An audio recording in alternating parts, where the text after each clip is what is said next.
அண்மைச் செய்தி.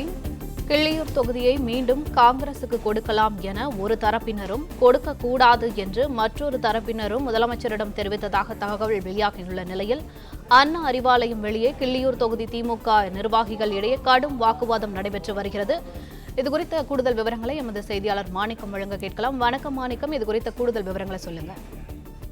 திமுக சார்பில் சட்டமன்ற தேர்தலில் போட்டியிடுவதற்காக விருப்பமனு அளித்தவர்களுக்கு நேர்காணல் நேற்று முதல் நடைபெற்று வருகிறது. இன்றைய தினம் தமிழ்நாட்டில் சார்ந்த நேர்காணல் தொடங்கக்கூடிய சூழல்ல அண்ணா அறிவாலயத்தில் நேர்காணல் முடித்துக் கொண்டு வெளியே வந்தவரிடம் ஒரு கடும் வாக்குவாதம் மற்றும் அது கைகலப்பாக மாறக்கூடிய ஒரு நிலை ஏற்பட்டதை நாம் பார்த்துள்ளோம். குறிப்பாக இதற்கு காரணம் கிள்ளியூர் சட்டமன்ற தொகுதியை திமுக இந்த முறை காங்கிரஸ் பெற்றுவிட வேண்டும் என நேர்காணலின் பொழுது திமுக தலைவர் முதலமைச்சர் மு.க.ஸ்டாலின் வலியுறுத்தியதாகவும், அதே நேரத்தில் இந்த தொகுதி காங்கிரஸ் கொடுக்கப்பட்டது இதே முறையும் கொடுத்தாலும் வெற்றி பெற செய்வோம், அதற்கு இங்கு எந்த ஒரு ஆட்சேபனையும் இல்லை என்று பேசியதாகவும் சொல்லப்படுகிறது. இதன் காரணமாக இரண்டு தரப்பினர் இடையே வெளியே வந்து வாக்குவாதம் ஏற்பட்டது. இந்த வாக்குவாதத்தில் திமுகவுக்கே வேண்டும் என கேட்கக்கூடிய சூழலில் ஏன் காங்கிரஸ் கொடுக்க வேண்டும் என கேட்கிறீர்கள் என்று இரண்டு தரப்பினர் கருத்து முதலாக பேசிக் கொண்டிருந்த நிலையில் ஒருவர் திடீரென்று மற்றொரு அழைப்பு கை வாங்கிய சூழலில் அது கடும் வாக்குவாதமாக மாறி அடிதடி என்ற நிலைக்கு சென்றது. அதுக்கு பிரகாரம் கூடியிருந்தவர்கள் அவர்களை விலக்கிவிடக்கூடியதை பார்க்க முடிந்தது. தொடர்ந்து இந்த வாக்குவாதம் ஒரு கைகலப்பு என்ற நிலைக்கு சென்றது சூழலில் இந்த அண்ணா அறிவாலயம் சற்று பரபரப்பாக காணப்பட்டது.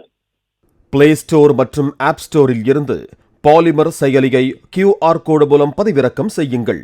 செய்திகளை உடனுக்குடன் பெறுங்கள்.